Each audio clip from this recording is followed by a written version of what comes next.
A colossal structure, 365 meters long, 2,800 rooms, weighing in at a jaw-dropping 250,000 gross tons. It's got 22 elevators, and the kicker? It floats. But this isn't some ordinary skyscraper in the heart of New York. This, my friends, is the Icon of the Seas, the world's largest cruise ship. Before this behemoth of the seas began to take physical form, it was meticulously crafted in a realm of high-tech wizardry, Royal Caribbean's cutting-edge innovation lab, also known as the Cave. Just imagine stepping into a room that's like a virtual wonderland, where you can see, feel, and practically touch every inch of your dream ship before it's even built. This isn't your ordinary VR headset setup, folks. It's like a spaceship control room meets a theme park for architects.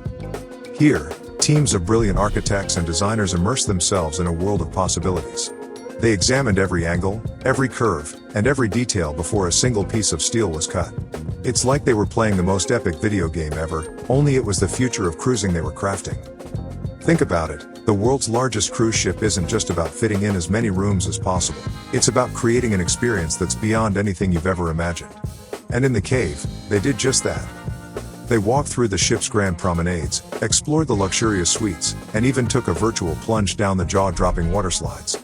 It's like taking a sneak peek into a world that doesn't exist yet, but you know it's going to blow your mind when it does. Imagine architects and engineers brainstorming in this digital wonderland, fine-tuning every inch until it's perfect. It's not just about designing a ship, it's about crafting an experience, a floating paradise. And when they finally emerged from the cave, they didn't just have blueprints, they had dreams cast in steel. They had a vision that was about to be turned into reality on a scale that would make even the Eiffel Tower look small. With the design set in stone, well, steel, it was time to bring this maritime marvel to life. Like a giant puzzle, the Icon of the Seas would be built piece by colossal piece, in the heart of Turku, Finland, at the renowned Meyer Turku shipyard. It all began with the steel cutting ceremony, where the first bits of steel were sliced with precision. You know, it's like the ship's birthday, but instead of cake, you get steel sparks flying. Then came the keel laying ceremony, where the ship's bottom parts were put into place. It's like building a ship's skeleton, giving it the shape it needs to conquer the waves. Titanic, eat your heart out. But the real showstopper was the Icon ceremony, where a monstrous 3,000-ton crane hoisted a massive steel block into the dry dock. It was like watching a heavyweight champion step into the ring. Boom. From there, it was a symphony of steel, with sections of the ship being assembled like oversized Lego blocks. Each piece was carefully crafted, then hoisted into place like building blocks in a gigantic game of maritime Tetris. Decks, staterooms, restaurants, and attractions, they were all put together like a gigantic jigsaw puzzle, with engineers and workers orchestrating this floating city's creation. But let's talk about the Aquadome for a moment. This glass and steel colossus, 25 meters tall and 50 meters wide, isn't just big, it's record-breaking. It's the largest of its kind on any cruise ship, and putting it in place was no small feat. To build this Aquadome, 12 individual modules of steel, glass, and aluminum were crafted with precision. Once they were united into one breathtaking piece, it was time for the ultimate challenge, moving it onto the ship. Think of it like transporting a skyscraper window 25 meters in the air. The final few meters of this epic journey took over 6 hours to complete. Imagine holding your breath for that long while hoisting a glass palace into the sky. It's a heart-pounding adventure. With every passing day, the Icon of the Seas came alive, growing taller, grander, and more spectacular. Piece by piece, section by section, it was taking shape, and the world was watching in awe. But a ship is more than just steel and glass, it's about the experiences it offers.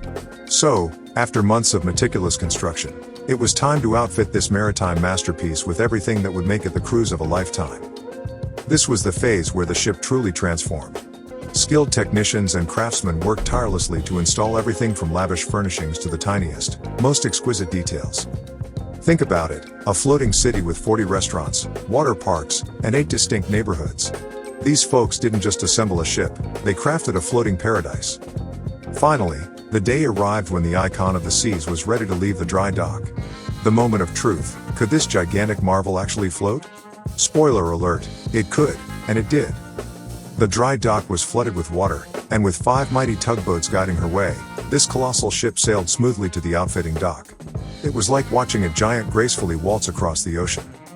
And here, in the outfitting dock, the ship's transformation continued.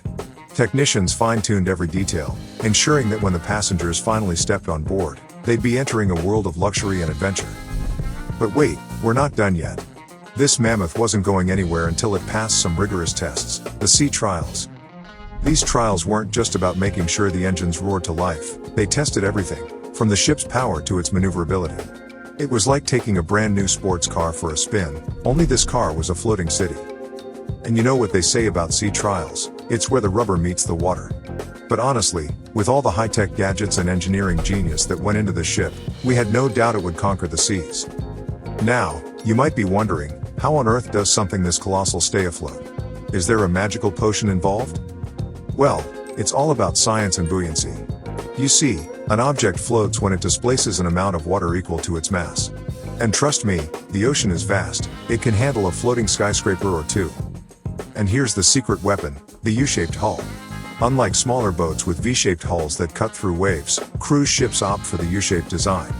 It's like having a floating amphitheater under the water, spreading out the weight and ensuring a smooth ride. So, while skyscrapers have their cores to tackle wind loads and stay steady, cruise ships have their U-shaped hulls, making them kings and queens of the high seas.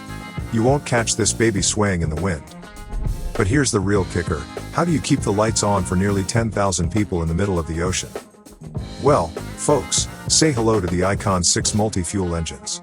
Forget diesel, this beauty runs on liquefied natural gas. And when it's docked, it plugs into local power grids, saving energy and the environment.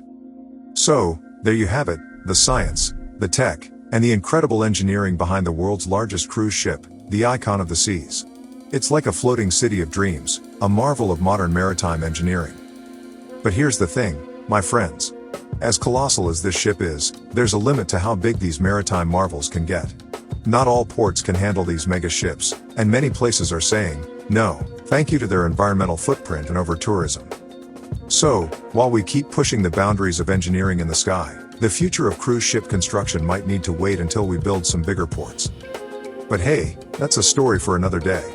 For now, let's bask in the awe of the Icon of the Seas, a testament to human ingenuity and the quest for adventure. So, what do you think, folks?